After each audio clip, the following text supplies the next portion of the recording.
tyre. Yes.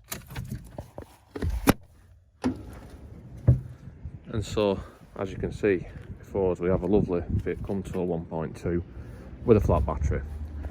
And we're going to change that battery because, well, it's gone flat and it keeps on doing it, so it's shagged. So let's get that one out first. And if you do plan on undertaking this task, you don't actually need much tools. We've got a nut down here which goes onto that strap and the battery clamp. That is a 13mm. And then we've got a 10mm there. And then on the negative, we actually have a little lever so it can be taken off without actually using any tools at all. If yours doesn't have that, then you might need a 10mm to take that off as well. But take the negative off first, because then when you're taking the positive off, you're not likely to bridge it across the bodywork and then cause a good fire. So anyway, next I'm going to take this 30mm nut off. Yes. And I can take this off and just leave it like that. And then now I'm going to take the positive off, which there is a 10mm, but if you look carefully, you might see that that's an 11mm socket. And that's because I picked up the wrong socket. But it's working anyway.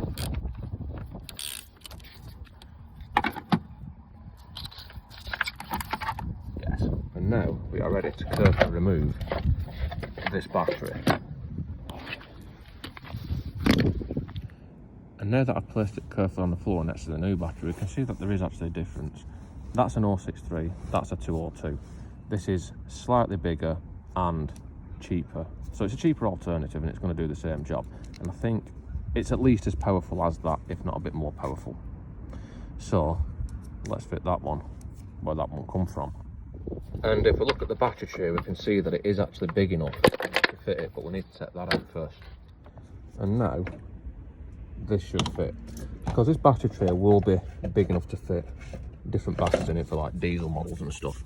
It's just got them little things you've got to take out like I just showed. But anyway, we've got a lip there, so it needs to go in and then it pushes to the right, terminals to the right hand side as well, and then refit that and torque up as required. Yes. And now we just left to connect the terminals, but we've got these little covers in the way. So now I can put the terminals on, starting with a positive and then tighten it up with the incorrect size socket. Yes. And finish with a negative one.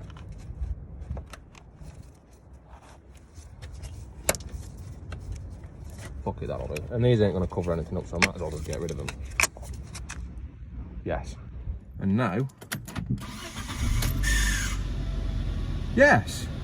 And now, as you can tell by that purring sound, the engine is running, and that was a success. So that's it. You'll probably have to set the clock. In fact, you will have to set the clock if you do this. And that's it. So don't forget to like, comment, subscribe, all the usual shit, and see you next time.